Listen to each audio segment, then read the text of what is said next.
This trumpet might look perfectly ordinary, but believe me, after playing it, I can say it had a few tricks up its sleeve. Stay tuned to find out more.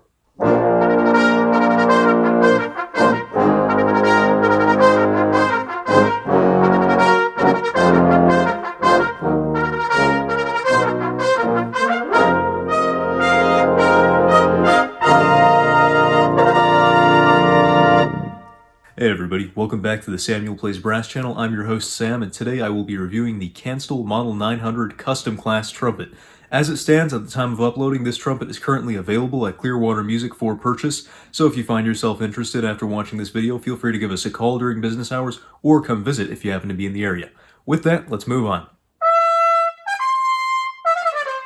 The Kanstul company put out some really amazing and cutting-edge brass instruments over the years, such as this soprano cornet that belongs to the Spokane British Brass Band, and that I will hopefully be performing on next season, assuming my chops are up to snuff, because the soprano is basically a little dementor that sucks out your soul when you try and play it.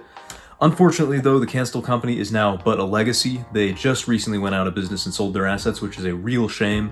And so, although these horns are no longer in production, they are in a way almost cooler and more historical, and it sure doesn't stop them from being amazing. And you can find out more information about these horns via the link in the description that'll take you to their website.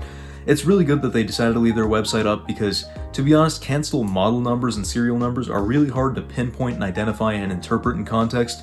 Basically, what the website says about the 900 model is that it's a step-up trumpet designed for all-around playing, and I'll turn it over to the Sam over in the shop to show you some of the features.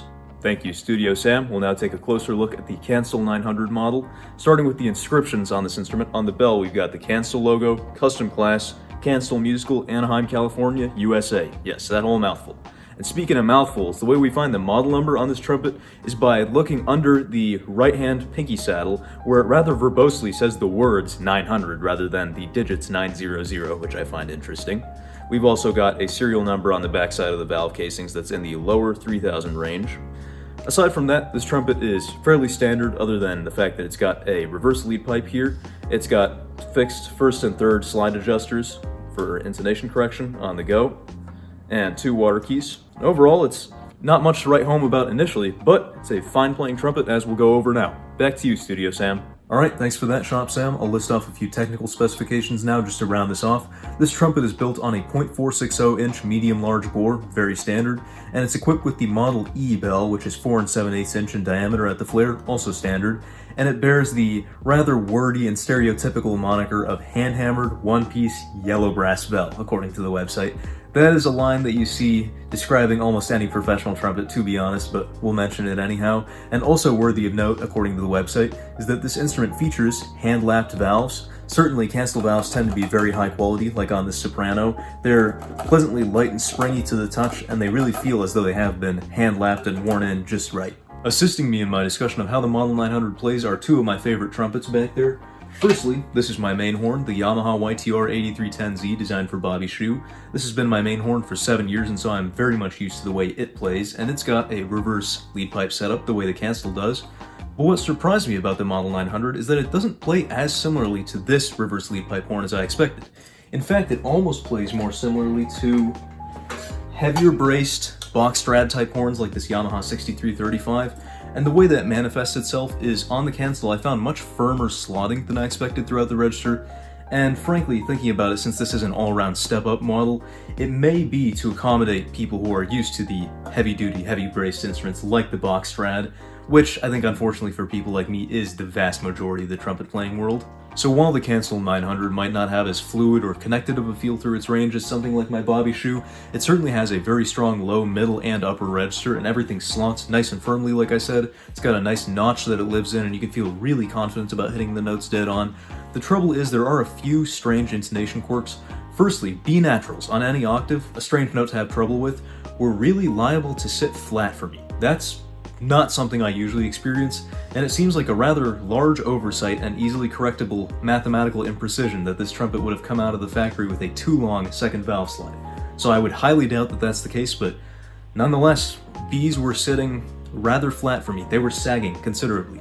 Now, ironically, the middle valve fingering on high C sharp is a lot more preferable for me on this instrument compared to the 1 and 2 conventional fingering. Second valve actually helps bring the pitch up, and the same goes for open high D rather than first valve. That's nothing too surprising. My bobby shoe is the exact same way, but nonetheless, you might do better with those alternate fingerings. Everything slots, again, fairly confidently up there, but I think the best notes are high F up to double G. Those notes pop out like it's absolutely nothing. But the reality is this trumpet slots well all the way up to double C and probably beyond. I just didn't bother testing any further to spare your ears a little bit.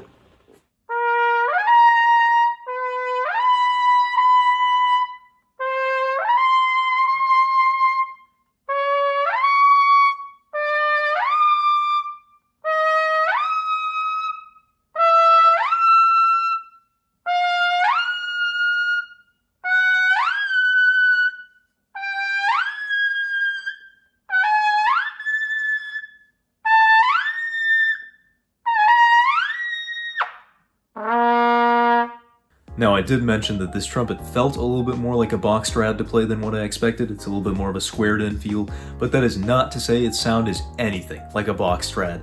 The sound of this horn is nuanced. It was very complex to figure out what was going on.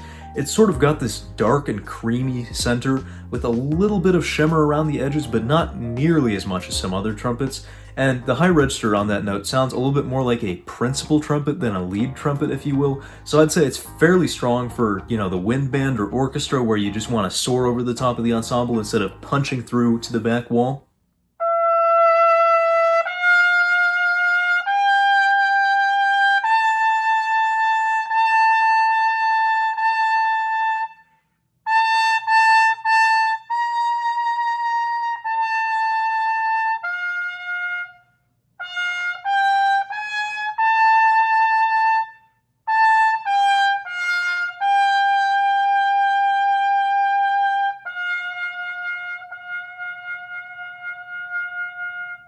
And while it may look like a jazz horn, I think overall it is a little bit better for classical use, and I found that it was really strong on the orchestral excerpts that I tried on it.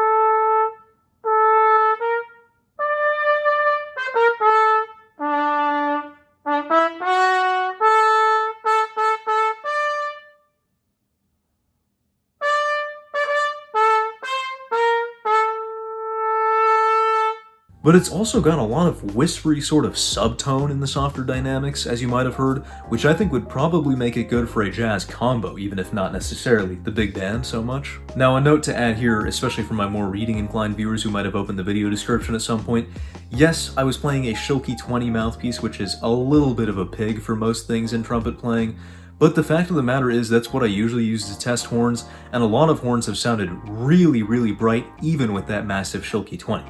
So the Kanstul 900 is off to something a little bit different. There were a lot of surprises to unpack while playing the Kanstul Model 900. It played much more classically than I expected, from the firm slots to the rather more reserved tone quality than some reverse pipe horns I've played. But with that said, I think it's a really nice trumpet, and it's a great choice for anybody in high school or probably even college. I don't foresee it holding back the advancing player in any circumstance, and even though I mentioned that it didn't necessarily have as much of a lead sound as I expected, I was playing on a Schilke 20, and I think if you stuck something in that was more along the lines of a 14A4A, yeah, you could probably play lead on it. I don't see it holding anybody back. In any case, I've really enjoyed playing the Kanstul Model 900 and making this video for you, and I hope you've enjoyed just the same. If you have, make sure to leave a like and a comment down below, and check to see that you're subscribed to the Samuel Plays Brass channel, unlike most of my viewers. It's a great way to stay caught up with my content, and it's a small gesture with a huge impact on the channel. So if you feel so inclined, join the club. In any case, this has been Sam of Samuel Plays Brass reviewing the Kanstul Custom Class Model 900 trumpet, and until next time, we'll see you on the flip side. Thanks for watching, everybody. If you want to support the creation of bigger and better content on the Samuel Plays Brass channel, have your name featured right here, and a whole host of other perks and benefits, then please consider pledging your support at patreon.com/SamuelPlaysBrass. For now, you can find more videos in the end screen cards to my left.